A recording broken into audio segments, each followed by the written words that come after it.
Welcome to Bastard Quest, post-burst pipe edition. I'm Kyle. I'm Todd. Corey. I'm Dry Austin. Good nickname, Austin. I like that. Let's stick with that. As opposed to all the other episodes on this show.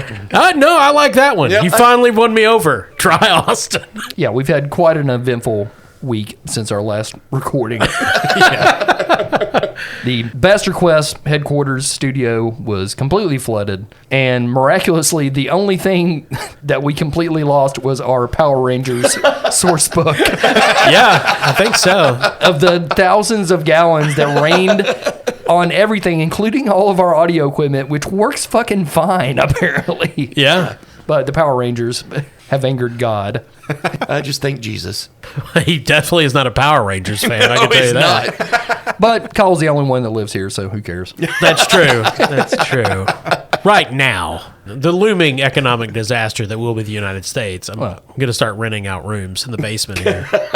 Well, anyway, everything is fine at my house, and the studio's dry. Got some minor interior improvements to do, but overall, it could have been a lot worse. Yes, thank you, Satan. When you pour 968 gallons of water into your house. Well, we're playing Achtung, Cthulhu again, of course, because if you listen to the last episode, there was unresolved conflict there. And for some reason, we all feel like killing Nazis. Yeah. I don't know what that is. Yeah. I mean, I always feel like killing Nazis. That's the only thing they're good for. Are there any sons of South African emerald miners in this game? There should be.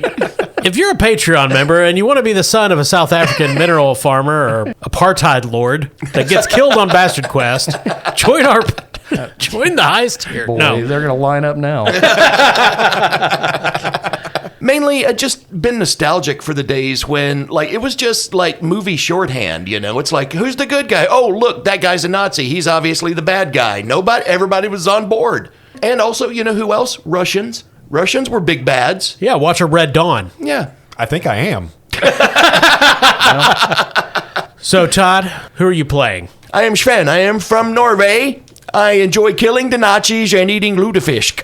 Well, finally, Sven is in an environment suitable for the parka he always wears, the mountains of Tibet. Absolutely. Fortunately, they're having a heat wave. No, I'm kidding. Austin? Well, hey there. I'm Pierre Walsh, the Canadian adventurer. I like punching Nazis. I like finding artifacts, and I like Tijos. You like what? Timmy Hortons. Oh. Tito's. So is Tim Horton, is that like a supermarket chain or something? I'm pretty sure it's No, it's a restaurant. Yeah. It's a donut. It's like the donut Canadian shop. Dunkin' Donuts. Oh, okay. Yeah. I've not been to Canada. I would like to go. Yeah, I did research, fucking Kyle. Wow. Now, I don't know if Tijos was around in World War II. Oh, well. Corey, who's your character? Well, I'll be playing Corporal Sarah Walker, Australian commando. She's got a boomerang, pocket full of giant spiders. And her trusty dog, Oprley, who is psychic and just all around badass. Just the best boy. I mean, this dude is just, he can kill with his jaws or his brain. I really think you just need to lead with Oprley as your character, and Sarah is basically his pet. Well, that's a sin. And my character sheet got wet, It did? but it dried out. Okay. Yeah. I think all the Achtung character sheets got wet and dried Yep. out. we dried them on Austin. Yeah. On dry Austin. Yeah. You are in the mountains of Tibet. Your guide, Sunlight Lion, a local monk, has led you to a stronghold controlled by the Blue Hat monks, who are in league with Nazis. Specifically, Nachtwolf, which means in German, the happy wolf that goes into the woods at night. Really? Yeah, probably. Yeah. Yeah. Any of our German listeners, please fact check that. Our mission is to, I believe, destroy the communications tower. Yes, there's a location called the Veiled Monastery, and there's a radio transmitter, which some Nachtwolf members and a scientist, a researcher, known only as L, deciphering the Book of the Machine and transmitting the details back to Berlin. Yeah. And we've been tasked with destroying their communications and, I believe, seeing if we can make off with the book or destroy the book. Destroy, make off. The Sering Lama, who has essentially summoned you here for this, has a Book of the Machine. So strictly speaking, We don't need it. not necessarily, unless you just want a copy for yourself, but like if you're collecting them or something. Well, I finished up my issue with Dick Tracy. But yeah, that is your mission. You've moved through some strange lake tunnels, and if you're listening right now, that doesn't mean anything to you, then go back one episode, and you now stand before the Veiled Monastery, which I will send you guys a diagram Okay. on your phones. You've had some time to reconnoiter the area. By the way, I just thought of a good joke about us losing our Power Rangers book. Oh? Oh, okay, go for it. The Zord giveth and the Zord taketh away. So anyway, yeah, map. So Kyle has sent us all a picture of a bunch of squares. Yep. That really puts things in perspective. Thank you, Kyle. Not useful at all. This is no Moria map. I just It really isn't. No, it gives us a lay of the land, but that's about it. It's exactly as enigmatic as just what your view of a far off temple would be. Yeah. Well, hold thought on. he Let me was- make sure you guys got that. No, I sent you a Picasso. Hold on. Oh, okay. I thought this was one of those puzzles I used to do in Highlights magazine. That's based off that. So essentially, we're looking at a temple area surrounded by a large circular wall. Yes. Yeah, there's several separate structures, and we can definitely make out the radio antenna off to one side, the far north side. Yeah, and to the east, the only area that is not wall. Yes, that's the gatehouse. Okay. Apparently, that's how we. That's pretty much the front door. Yeah. We Yep. want to avoid that. They've got a welcome mat. Yeah, I'm sure. And, well, they have a ring now, too. Look, a doggy door. So, Kyle, how high is the wall surrounding the temple here? It's 10 feet tall. Okay, so we could conceivably scale it. Yeah, and from a distance, appears to have a strange kind of irregular formation, but you're not close enough to be able to really discern why. Okay. All right, so that's potentially climbable if we can get closer to examine it. Now, the wall's going to hide from us anything else of major value here for right now.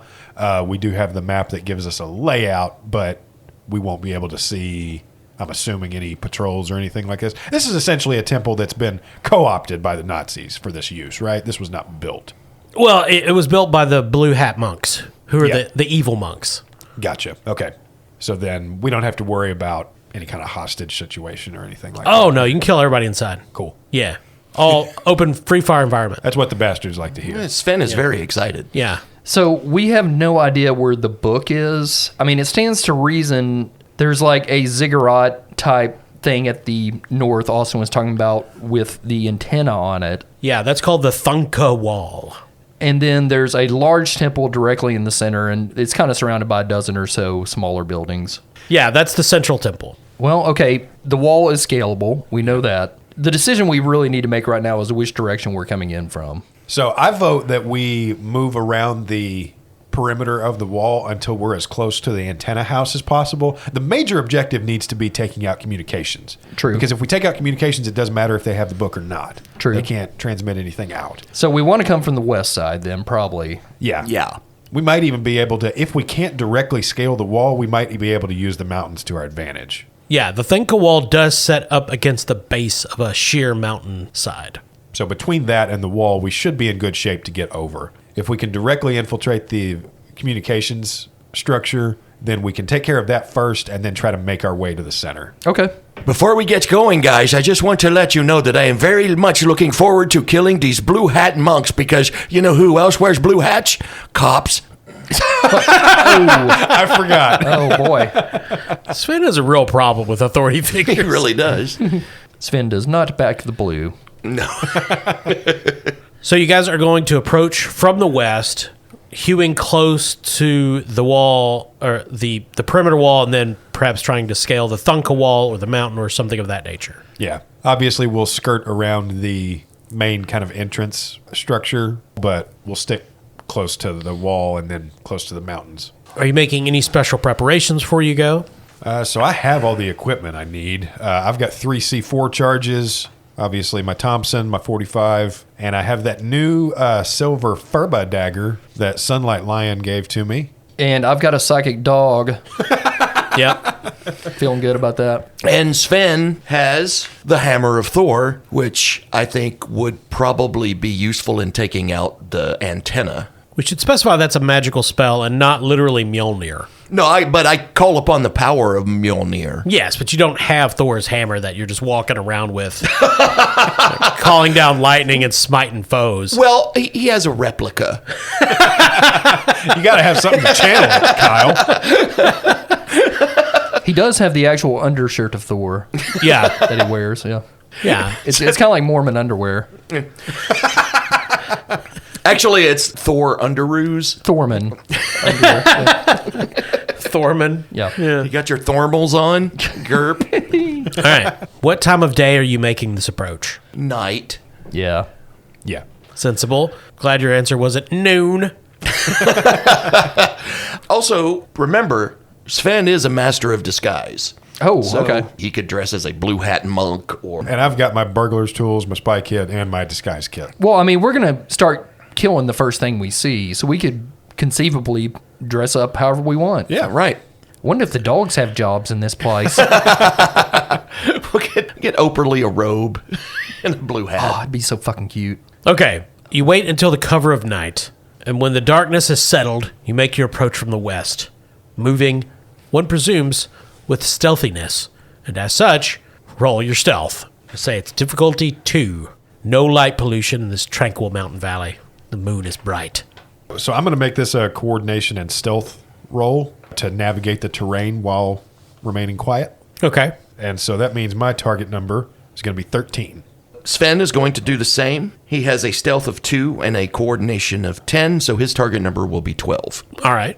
Oakley doesn't have stealth. Could I use another stat here? He's got survival with a focus in tracking, or he's got observation of smell and taste. No. Okay. When did you become a dog hater? Fucking Well, sucks. after that dog broke my water pipe. Oh, I see. Okay, so Oakley can really only use one attribute here. Basically, yeah. Could I use insight? You could use coordination. Oh, fuck. Okay, Oakley's rolling with a 5. Oh, shit. Yeah. Sarah, on the other hand, does have stealth. Remember, as long as most of the party members are stealthy, it carries over to everybody else. Okay, that's right. Sarah has a coordination of 10 and stealth 1. All right. I rolled a 4 and a 6, so 2 successes. I rolled an 8 and an 18, so 1 success. Oakley did not get under his 5. He got a 6 and a 7. Let's do Sarah. Oh, so close. Sarah's target was an 11. She rolled 2 15s. Sven and Pierre are stealthily moving along, and Oprah and Sarah are like Come on, stepping boy, on, let's play! They're playing Frisbee. stepping on rakes and falling into a calliope. Bark, bark. Well, it was difficulty 2, so actually only Pierre succeeded. Oh, yeah. shit. Yeah. Do you guys want to use any fortune? Sarah's going to use one to re-roll both die here. Sven will also spend a fortune. Sven rolled an 8. 2 successes for Sarah. 5 and a 7. So midway through your journey, you realize, oh, we should probably shut the fuck up. Oh. Turns out the blue hat monks have functional ears. Sven was singing Norwegian folk songs. There's a moment where someone on the wall flashes a light out in your direction. You hear 2 guys, Fred, you hear anything? I figured it's just these high Tibetan winds blowing through here, Chris. I wouldn't worry about it. Well, we have really different names for blue hat monks, don't we? Yes, we do, because the GM's not going to do weird Asian accents in a racist way. Thank you for your service. Thank you, Kyle. Alrighty. Well, see you, Chris. Bye, Fred. And by the way, Norwegian folk songs are all about children being eaten by bears. That tracks. Yeah, but there's a good thing that comes out of that. Okay. Parents are happy. So are the bears. More to fish for us. Yes, more load of fish. So you guys come to your senses. You successfully approach the ring wall where it hits the Thunka wall, which is this large ziggurat base-like structure set up against the side of the mountain. You know, narrows to a very small point where you're maybe 10 feet between the mountainside and the ring wall, which you realize the irregular formation was because the entirety of the ring wall is made out of human skulls pointed outward and set in irregular rows. Well, this ought to be easy to climb at least. A little morbid, but... This reminds me of my baby crib. Oh. The Thunka wall is stone, but much more sheer-sided than the skull wall, Well, I mean, there's lots of eye holes and teeth and all kinds of things to get a grip on. What do you say we just try to climb the wall? Yeah, and it's 10 feet, so I can just kind of boost overly up there. Yeah. Hey, Mr. Runeweaver over there, you can't see anything magical about this wall, can you? Like, if I get 5 feet up, these skulls aren't going to start biting me or nothing, are they? Sven is going to call upon his bizarre insight. All right. Because he's doing this, you get another threat, Kyle. Okay. And I can only do this once per scene, but I get to ask Kyle a question without passing a skill test. Oh. So what I want to know, Kyle, is this wall in any way cursed or booby-trapped? You guys see Sven run up to the wall and just start sticking his fingers in the eye sockets and the mouth holes, like kicking it, pulling skulls out, licking them, turns around, not cursed. Hey, guys, it's Shafe. Licking them. It's Sven. I feel like that's not a reach. Yeah, that's true. Hey, it's okay, guys. Let's climb over the wall and go kill these monk cops. All right, let's go. You guys start climbing up the wall, and as you leave, two of the skulls twist to each other. What was up with that Norwegian guy? I don't know. He licked me. I've never felt love before. Such a strange thing. What were you in a past life? A cop. Interesting. That's the one he just broke. Ripped it in half with his hands. As part of Rune Reaver training in Norway, the teacher would take us to the cemetery and dig up the bones, and we lick them to gain insight. I see. God. Norwegian public schools. Yeah. Maybe our views of Norway are wrong. Yeah. So you guys climb up the exterior wall. You're crouched on the top. You can see in the distance a handful of blue-robed figures on top of the wall. Not many. It's not like they're spaced every 10 yards or anything like that. They're just making a slow circuit. There are torches at intervals on the grounds below and on the sides of the main temple. The radio tower is unlit, though you can see the small hut at the base of it has electric lights on it, and there's an electric generator running behind it, and a man in a Nachtwolf uniform smoking a cigarette, leaning against the outside. While they're sitting up top, Pierre's going to pull out one of his 3 charges of C4 and affix it to the uppermost point on this section of the wall. So you're going to attach it to the ring wall Yes. on the top. Yep. What is your intent there?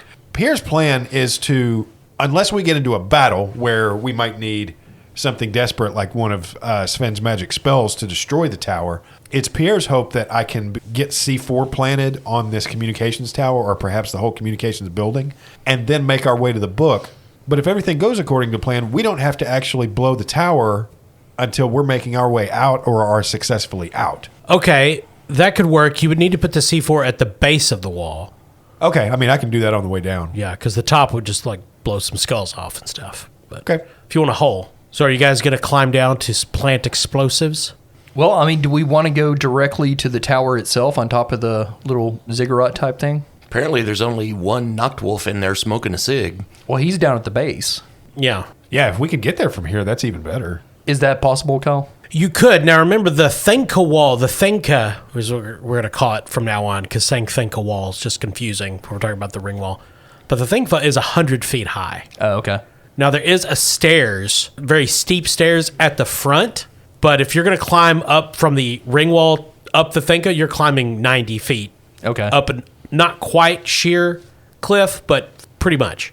Well, I'll be honest. The main reason I want to go to the radio tower is I want to see if Operly can, like, place a paw on the radio antenna or something and possibly broadcast psychic messages to the Third Reich in Berlin, thus ending the war. I mean, maybe to the first, probably not to the second. Okay. I don't know if Nazi high command is going to be persuaded by a dog. They don't know it's a dog. Yeah, they were dumb enough to follow Hitler. It's true. Is Operly an expert orator? Probably. He speaks better than the rest of us. Can me he check. cast spontaneous combustion and broadcast it? Ooh, yeah. Let's talk about how radio works. I feel like we're all I don't think we need to. in need of a refresher I think course this is a flawless plan. on basic radio waves and how they're not magic. Listen, Kyle, I work with radio the way Lovecraft probably worked with radio. You think it's anti-Semitic? With great fear. Oh, I've seen the Cuba Gooding Jr. movie. yeah. Yeah, Lovecraft country. That's a subtitle. Radio Lovecraft Country. If there would have been sequels, Yeah. it would have been the earnest movies of its time. Oh, God. So you guys are on the curtain wall. Austin has already stated his intent to climb down and plant some explosives on your way in. I mean, you could definitely climb down and stealthily make your way across the grounds to go up the Thunka via the stairs. Okay. Now, there is a Nazi standing very close to that. Right. And at least you see one blue robe monk coming down the steps. Okay. Well, we definitely need to kill them. I just feel like we could blow up the generator, sure, but the antenna's still there. They could just plug in a new generator. I feel like we should do as much damage as possible. We have to take out the tower itself. Yeah, absolutely. Okay. Well, Sven would like to volunteer to kill the Nachtwolf. Okay. Well, you're the one with the bow and arrow there, Chief. That's right. So you would have to destroy the tower, you're going to have to be up on the Thunka because you don't have enough explosives to blow it up. I mean, it is a massive stone construction. You would Okay. need a lot of explosives. So basically, we need to kill the guy at the bottom, scale the building, and then try to blow up the antenna itself, not the building. Yeah. Yeah, you're not going to be able to blow up the Thunka, Okay. which is a part of the monastery. Got it. Cool. And they probably just put the antenna on it because it's the tallest construction. Okay. So again, we've got a knocked wolf at the bottom and a blue robe coming down the stairs towards the knocked wolf. Yes. Okay. So if Sven wants to try to take out one of them, Sarah will try to take out the other one stealthily with her trench knife. Okay. So I assume Sven is going to use a bow and arrow. Correct. And actually, I think Sarah's going to use her boomerang Okay, that was my question: is when was Sarah going to ambush the? because it does have stun, which Oh. would be handy here. Okay, Sven is going to target the Nachtwolf. all right. So Sarah will obviously go after the monk then, boomerangingly. And if she only manages to stun the monk, then it'll make it easier for me to kill. Okay. So I'm going to say at this point they're both at medium range to you guys. So if you're using medium range weapons, it's just difficulty 1. Yep. Sweet.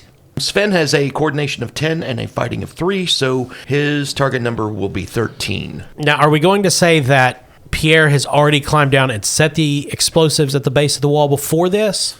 If that's possible, Yeah. I'd love to do that because I can be standing ready with my Furba dagger in case I need to give anybody backup. Yeah, I mean, they could delay. Like, it's not like they have to start shooting the moment you get to the top of the wall. So you Okay. could. So, yeah, I mean, it's a 10-foot wall. So, I mean, I can jump down into some bushes or whatever's there and go ahead and plant my C4 and then try to remain hidden. Yeah, that's fine. I like that. And Oprah will cover it with dirt. Yeah. So Pierre sets up a C4 charge on the base of the wall in the interior. Sven and Sarah take aim, and you guys can roll your dice. Sarah's coordination is 10. Her fighting is 4, says target number 14. She's going to use sharpshooter. Okay. When you take the aim minor action before a ranged attack, the first bonus d20 you buy costs 0 momentum. Oh, okay. Yep. And the attack gains piercing. So I assume you're going to take a bonus d20. Yep. So you're going to be rolling 3d20. That's right, Kyle. But this is the 2d20 system, Corey. Feels wrong. I'll allow it. Todd, are you cheating in any way? Or I'm just rolling 2d20, Kyle. thanks, Todd. Sven rolled a 19 and a 5, so 1 success. Dear Lord, Sarah rolled 2 15s. My target was 14, and 1 5, so 1 success. Jesus. You guys really cutting it close.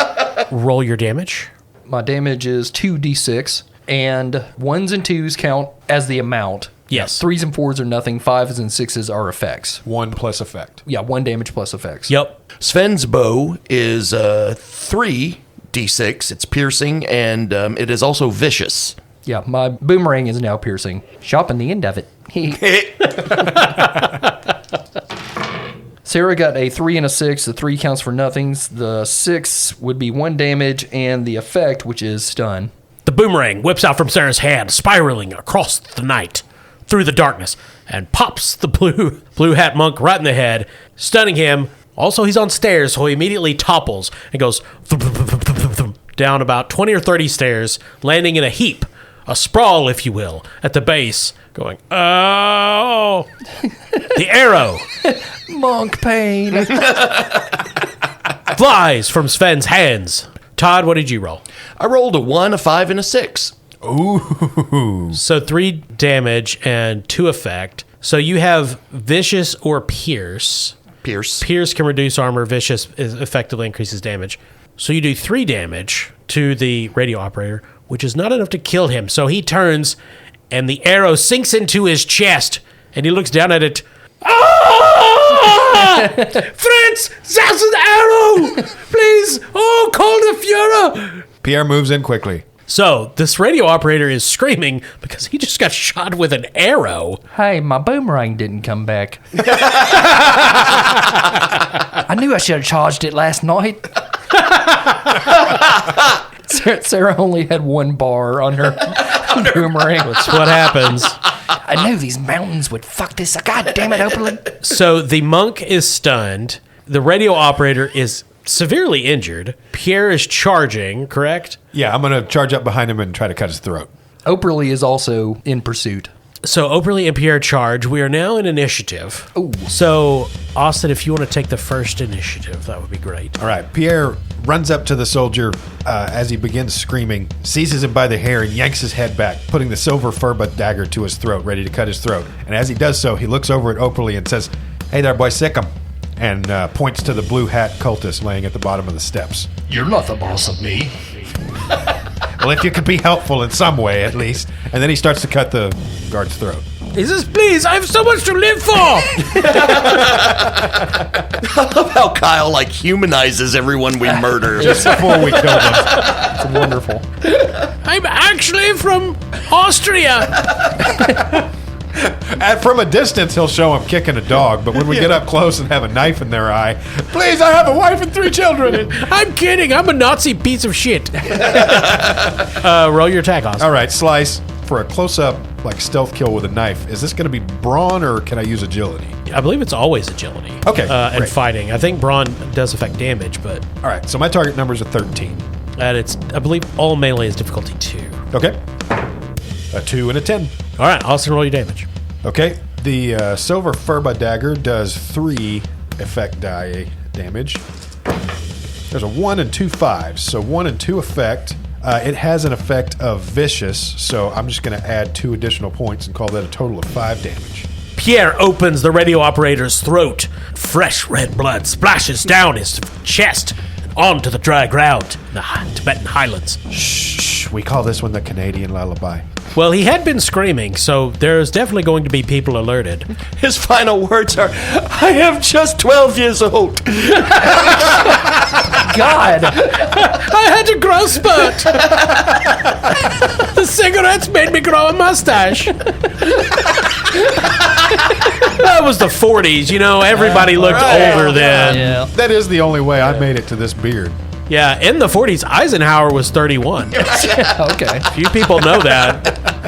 I'm 47 in dog years. The cigarettes made me grow a mustache. I think we found our T-shirt slogan. Another radio operator comes out of the hut and levels his machine pistol, or rather his MP40, at Pierre. Oh, Achtung, Cthulhu! Okay, Oberly was originally going to go straight at the blue monk, but he's going to go with this guy now with his dog-like reflexes. That's a good boy. And I'm going to use one of these dooms over here. Or no, that's from Conan. These are threat, not Cthulhu, right? Yes. Get me another die. Okay. So that's a hit with 2 successes. Austin, you take 5 damage as the MP40 opens up at close range, spitting bullets into you and the erstwhile, now dead German radio operator that you were holding in front of you. Oof. And so that means an injury, too, right? Oh, fantastic. So 1 physical injury for Pierre. Now it's Oberly's turn. He can go to the blue robe monk, or he can go after the other radio operator. He's going after the other radio operator. There's not anything like a patio door in the way or anything that Oberly would plow directly into. He sees him coming, and he closes the French doors. This is going to wind up on TikTok. Okay, Oberly is going to use his metal jaws of fury. He's got an 11 in agility and a 3 in fighting with the focus of get 'em. So target number 14. It's a 5 and an 11, so 2 successes. All right, well, that's definitely going to hit him, so roll your damage. Okay. With his metal jaws, his damage is 5d6 Ooh, that's a lot. and has piercing. 4 5s, so 4 damage, and 4 effects, so 4 piercing. Now, Kyle, on this game, piercing just means that it can't be soaked, right? Yeah, it takes out any armor that they might have. Okay. He bites him right in his headphones. Yeah. So Operly lunges, tackling the radio operator. They fall back into the radio hut, and you hear snarling and screaming and biting. Dog giggling. Yeah. Now it's either Sven or Sarah. Okay. Sven would very much like to kill the cop monk. Fire at will, if you would. And the monk is stunned, correct? He is definitely stunned. He's on his back, wondering what hit him. Okay, well, instead of using one of his weapons, can Sven just, like, reach into his mouth and pull his tongue out? Okay. That would stop him from alarming. Yeah. If you can just run up and do that, sure. Yeah. I guess that's a hand-to-hand attack. Sure. To the tongue. Hand-to-tongue. So that's going to be fighting Yep. and agility. I'm Agility, assuming? yeah. So that's going to be a target number 11. Can't defend himself, so I'll just say the difficulty is 1. Cool. Can Operly help Sven by psychically implanting a vision in his head that the monk is actually a smiling policeman? If you want to spend a momentum, sure. We've got one right at the I moment. think we're okay. Sven already has that in his head, Corey. Every Nazi is a policeman helping a woman.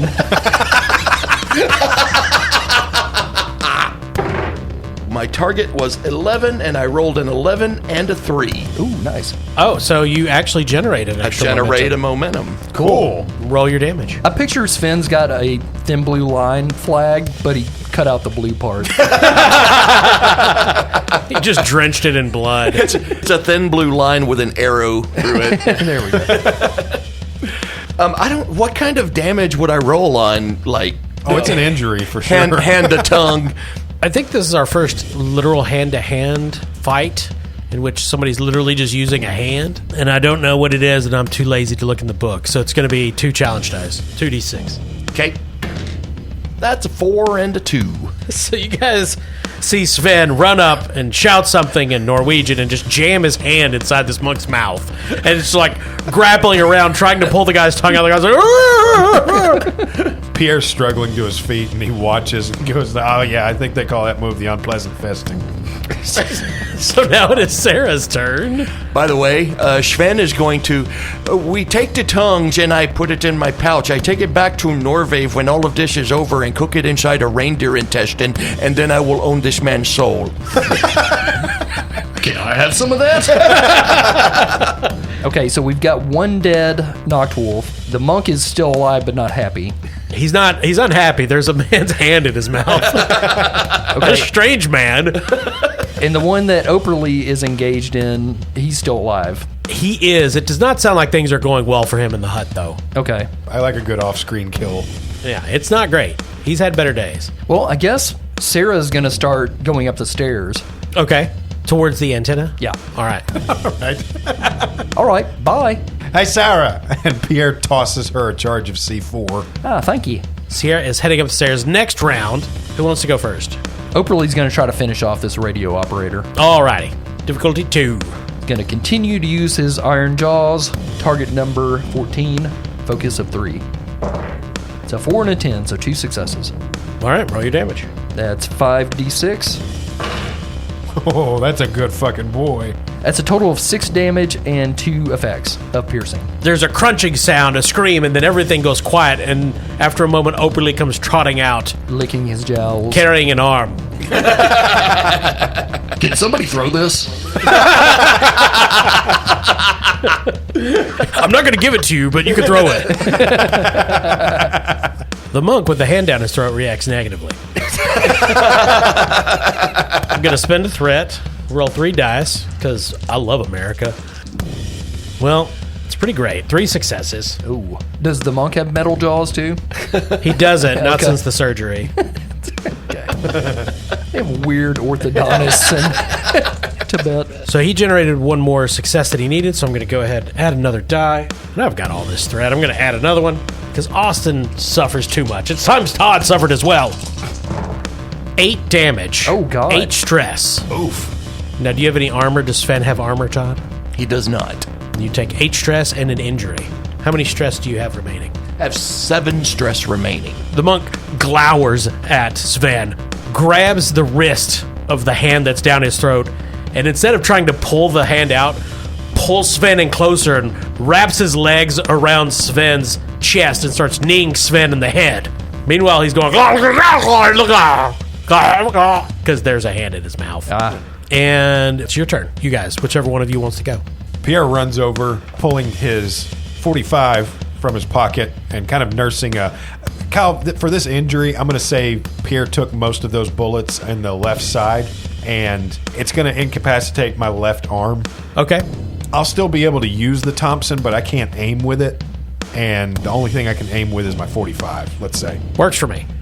So Pierre's going to run over and put his 45 to the forehead of the monk that is now chewing and kicking on Sven. You're not going to shoot Sven.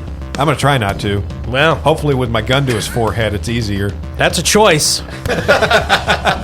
And like I said, I am taking aim to try and make this just a close-range forehead shot. Okay. So that means that since I have sharpshooter as well, my first bonus D20 is free. Now, using a gun in melee, definitely possible, does make the difficulty 3. All right, then I'll spend one of our 2 momentum and go ahead and make sure we can try to... Okay. When you use something like sharpshooter, your first one is free, but it still counts as if you had paid for it normally. Oh, okay, so I don't need to do that then. We need to save that momentum. Oh, Yeah. yeah, because the second die costs 2 momentum. Correct. Okay. Gotcha. Now, if you want to spend 1 die and give me a threat, I feel like that's a friend thing to do.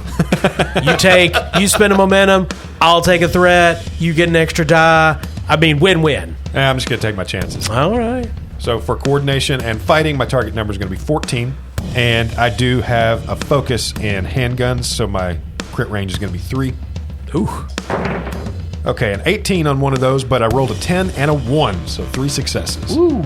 That is what you need. Roll your damage. Okay. Good boy. 4 vicious damage on the 45. So that's a total of 6 damage, 2 effect, and those are vicious, so the total damage is going to be 8. Pierre runs up and blows this guy's brains out. They splatter all over the stairs and on Sven a little. Sven pulls his arm out of the blue hat monk's mouth, and when it comes out, he's holding onto a lung, Damn. which he immediately licks. Oh, There's a molar stuck in Sven's hand. And from the central temple, the 3 of you, 4, let's not forget Sarah, Fucking. can hear a bell beginning to ring and shouts of alarm being raised. What are you guys doing? Well, Operly's going to follow Sarah up the stairs. Okay. I say we regroup on top of the tower. We might be able to make a better stand from up there by the antenna. If worse comes to worse, we can blow the antenna and get out of here. Everyone roll your athletics. I'm assuming that goes with agility. Believe so. Just difficulty 1. Okay. My agility's 10, my athletics are 3, so target number 13. Sven's agility is 8, and he has nothing in athletics. He just kind of waddles. When you were going to the gym, Sven was studying the bow. Well, it's the snowshoes. They make Sarah has an 11 in agility and a 3 in athletics, so 14. Operly has an 11 in agility and a 2 in athletics, so 13. 3 and a 5, that's 2 successes. So that's 1 momentum. Sven rolled a 9 and a 3, so 1 success. Sarah got a 16 and a 3, so 2 successes. Okay, that's 1 more momentum. But Operly got a 14 and a fucking 20, Ooh. so he's going to use a fortune to re-roll these guys. All right. That's a 1 and 18, so 2 dog successes. Nice. Which are 7 times as powerful as human successes. That's right, 7 momentum. And need it you will. On the grounds of the monastery, the building nearest the stairs, the doors swing open, and over a dozen blue-cloaked figures run out, looking around. There, one shouts. Good job, Edgar. They spot you God damn it, Edgar. on the thunga, and they begin running upwards. But standing at the top, silhouetted by the moonlight, and the antenna rising behind them, is a man dressed in khakis with a jaunty cap. And he says, "Ha ha ha ha ha! Hello. It is I, the one you know as L, Dr. Emilio Leonardo, Italian Nazi. Okay. And I have a flamethrower. Oh. And it ignites. Because that's what sound flamethrowers make. Ah. His flamethrower spews a long stream of liquid jellified flame down on top of the steps towards you. The fighting monks are charging up behind you. And you're on the very, very narrow, steep stairs of the Thunka in the Veiled Monastery. And I think that's where we'll end tonight. Okay. Before you all die. Haven't killed us yet, Kyle. But Dr. Emilio Leonardo, also known as L, a Patreon member, Thank you, L. yeah, is going to burn you all to death. Okay. And I did not make him a German. So I guess he's technically not even a Nazi. He's a member of the Italian Fascist Party. Okay. So it's totally different. Potato, potato. Yeah, they were much more ineffective. Spoiler alert. Great fucking cooks, though. Well, that was a lot of fun. It was fun to get back to this after dealing with so much bullshit. Oh, yes, it was. I dealt with nothing. Not true. I'm going to have a marathon 24 hours trying to edit this to be released for the Patreon on time.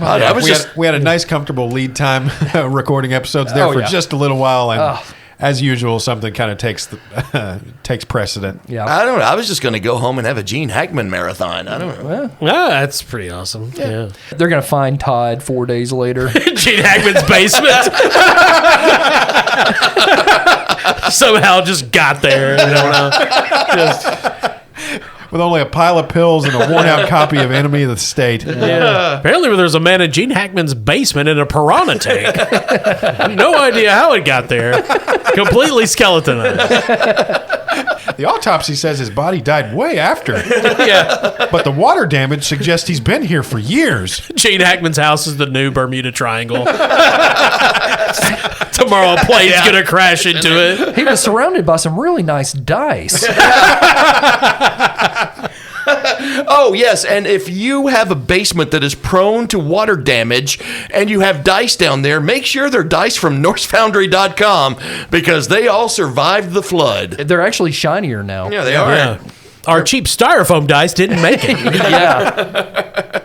That would be the brand X. Yeah, that's right. NorseFoundry.com. Go there, order many, many different styles and varieties of dice for all of your gaming needs. They also have lots of cool merch. And when you go to the checkout, make sure you enter promo code CHAM. That's CHAM, CHAM, for the 10% Bastard Quest discount. We would also like to thank our sponsor, Barrel and Bond, 100 Broadway Street in beautiful downtown Paducah, right there on the banks of the Ohio River. And as always, thanks to our listeners, thanks to our patrons. We love all of you. We've loved hearing from all of you lately. And a lot of you have come up with some cool new ideas for things we can try and games we can play. Yeah, keep it coming so we don't have to do things. Yeah. For every suggestion you make, that's one less team meeting we have to have. As a matter of fact, we'll just send you the raw tapes and you can start editing this yourselves. Oh, Yeah. fucking A. That's gonna be the new slogan for the show. Bastard Quest. You fucking do it. They would immediately send it back. No. I got 5 minutes in. No. But thanks for listening. I'm Kyle. I'm Todd. Corey. I'm Austin.